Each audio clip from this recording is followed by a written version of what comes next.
Assalamu alaikum, Машина Кейс каналының көрүүчүлөрү жана жазылуучулары. Ош шаарында Жапалабын базарындабыз. Бүгүн 3 декабрь 2023 жыл, апта күнгө жекшемби. Азыр ушул навес астында унааларды көрсөтүүнү баштайбыз.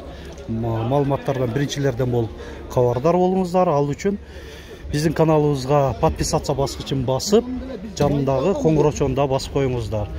Ушун менен сиздер дайыма биринчилерден болуп кабардар болуп турасыздар. Kia Sorento'dan баштайлы. Линзаларда экен оптика, рестайлинг. Андай кубик туманниктерде 2017 кыймылдаткычы көлөмү 2 куб. Ачкысыз кирүү.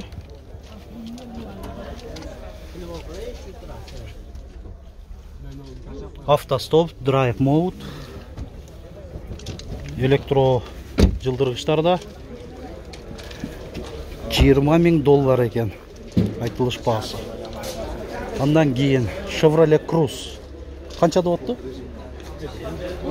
12,5 миң. Chevrolet Cruze 2. Свежий перегон дейт. Круиз контроль бар, добуш менен башкаруу бар, руль жылытуусу бар. Алды аркасынан туманниктерде. Так, бул климатта экен, жок, кондиционер экен, климатта эмес. Монитор бар, чыканак тирегичи бар. Видео регистратор корейский.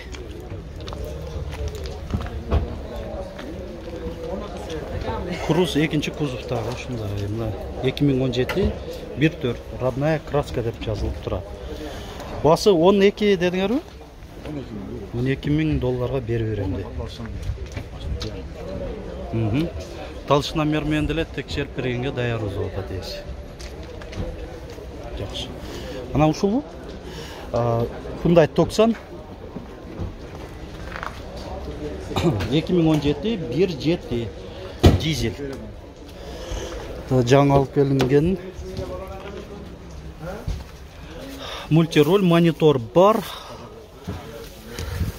Күлүшү жөнөкөй экен. Айтмакчы, мына тоодон түшүү жардамчысы дагы бар. Драйв мод бар, автостоп. Бул дагы кондиционерде отургучтардын жылытуусу бар, рулдун жылытуусу бар. Баасы канча болду Tucson? $16,000. Анан Kia Sorento 2020 экен. Ачкысыз кирүү. Жол чыйынын ичинде жүрүү, тоодон түшүү жардамчысы, антизанос, круиз контроль, 125,000 километр чуркаган, монитор, автостоп, драйв мод, 2 зоналуу климатта, старт, стоп. Бул дагы родная краска. 2019-га 20 экен да, 19-га. Небеби? Передний приводный? Передний привод. Аркадан бензин. Так, бунун баасы канча болду? $22,000. Ага. Андан кийин Kia Sorento. Şu 4 vd. 4 vd экен ова. 4 vd. Бензинби? Бензин. Так, камера. Ачкысыз кирүү, жолго көрүнбөгөн аймактарды башкаруу. Жол чыйынын ичинде жүрүү, ошо тоодон түшүү ассистенти, старт, стоп, монитор, 76,800 километр чуркаган, гүрөн кожада. Бул жакта электроручник, автохолд, партрониктерди өчүрүп жандыруу бар. Ошол 4 вднын 2 вд, 4 вдга кошуу, разраткаларын кошуу баскычтары дагы бар. 2020 кыймылдаткычтын көлөмү 2 куб. Турбина бар. Бул дагы ошо рестайлинг. Баасы канча болду бул? $22,000. Жакшы. Мыналар дагы.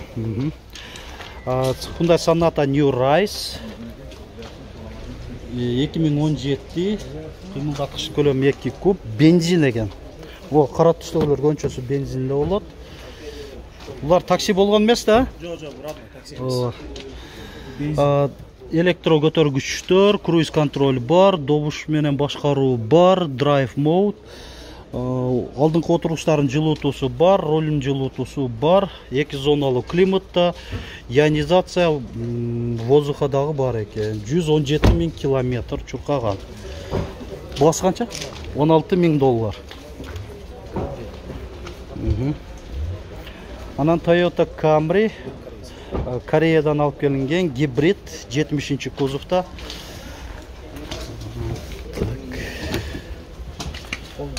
Төрт айнектен авто функциясы менен көтөрүлүп түшүрүлөт. Антизанос, автофар, круиз контроль, жол чыйын ичинде жүрүү, 60 197 километр чуркаган, электромотордун режимдери, электроручник, эко норма спорт режимдерге которуу, музыка JBL фирмасынан жакшы. Мындай электро жылдыргычтарда люк бар.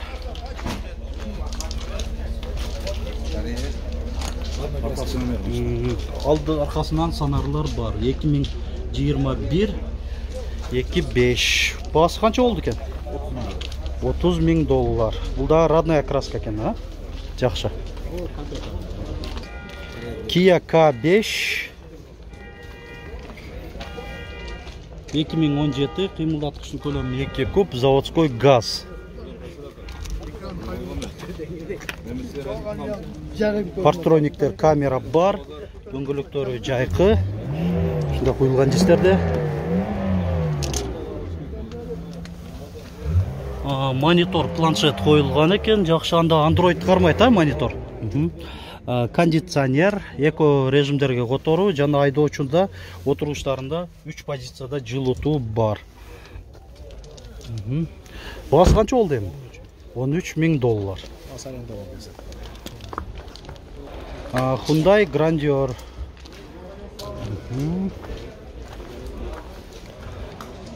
2020. Азыр ушундай кузовта чыгарылып атса керек, а? Эң акыркы модели.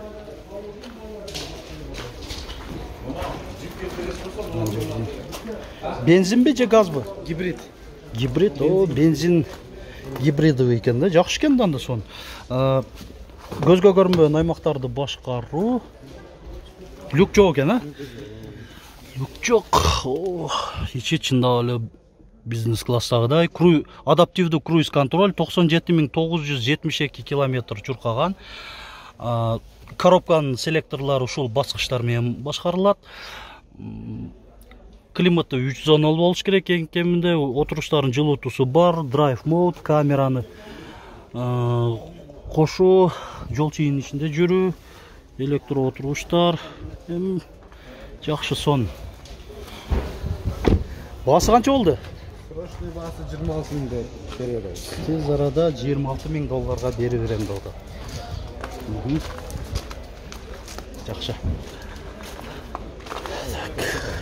Монтыреле. Саната канча болуп атат экен? 18 000 доллар. Мындай Саната DN8 кузовунда акыркы моделиндеги.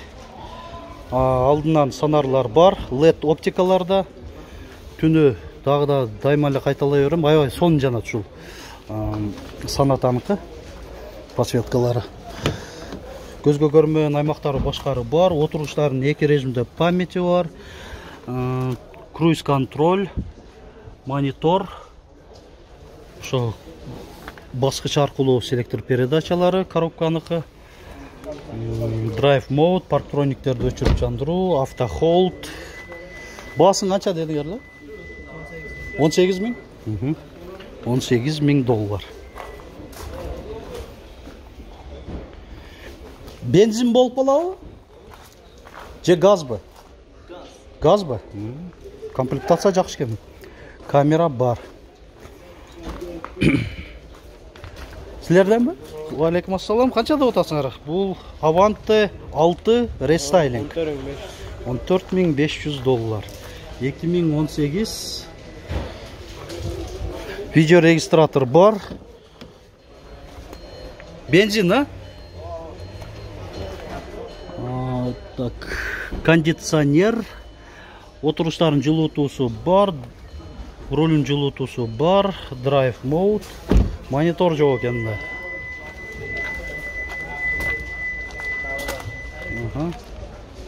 Болды.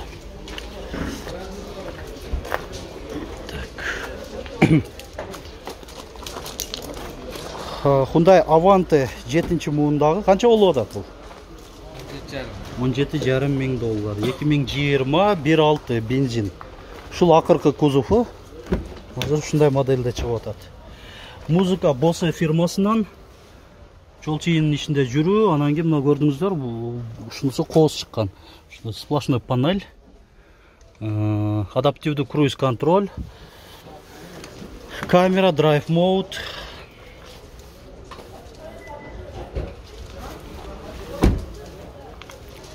Екі мың жиырма май айында шыққан екен.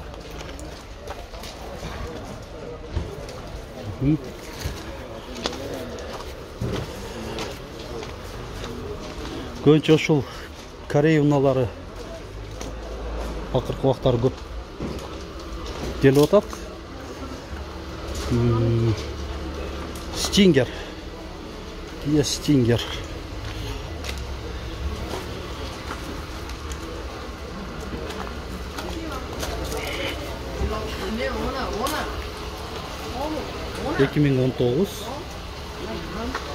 Stinger sizlerden емес пе? Қанша дават білесің? 22 мың доллар. Жақсы. Kia Sorento. Жаңы кузовында ушыл. LED оптикалары 2020 4 қимылдатқыш көлемі 2.2, 37.800 доллар. Nobles өткенде комплектация, Nobles жақшы аянда.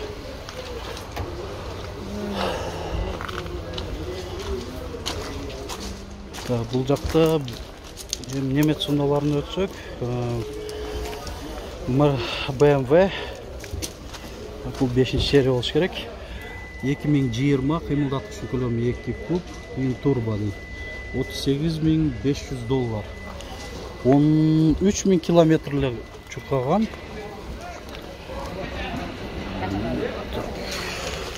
Башту. Көзге көрінбеген аймақтарды башқару. Жо, бұл 3-ші серия екен. 3-ші серия. Oldu. Бұлың қанша да отасыңар? Ол 29 мың. 5-ші серия екен, олар неоновый подсветкалар екен. Люк бар. 27 мың доллар деді.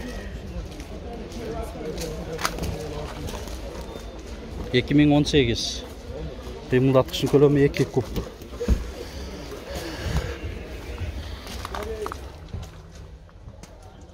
Кореядан алып келінген екен. Ошол мо шайба арқылы, ошол навигация бардық. Мінеки көріп отасыздар. Мыналарды радио қойшылып, керекті маалыматтарға, менюларға ушинтип өтөсүз. Анан мына цифровой панельде. Так, кетатат. Кол менен көтөрсө болот экен да. Мына жест менен караңыздар. Кол менен азыр көтөрүп атат мына музыканын добушун. Сонун ғой. Мындай мен биринчи жолу көрүшүм. Жакшы.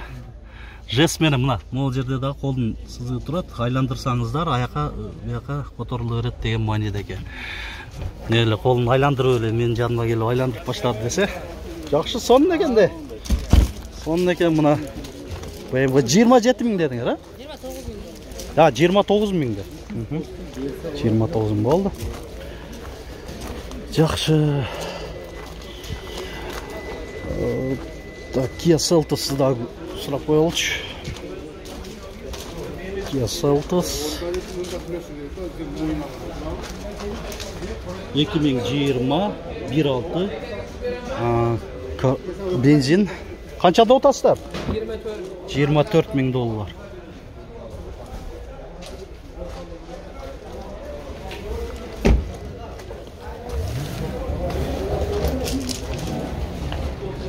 Камера жоқ дейм. Жоқ, мейлі жап, арқасында көрсетіп болот. Реклама ашып болсын. Мынакей арқаңқы көрініші ушундай алат. Мынакей унаалар жөнүндө маалымат алдыңыздар. Эми навесасында билесиздер көбүнчөсү жаңы модельде абалы жакшы унаалар гана турат. Анан ошого менен бирге эле баалары кымбатыраак унаалар болот. Азыр ундан кийин орус унааларын тартабыз.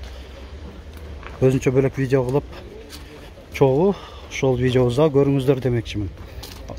Ал үчүн ошо Машина Кейдж каналынын YouTube жана TikTok баракчасына кирип, маалымат алып алсаңыздар болот. TikTok'то Машина Кейдж Z деген аталышта.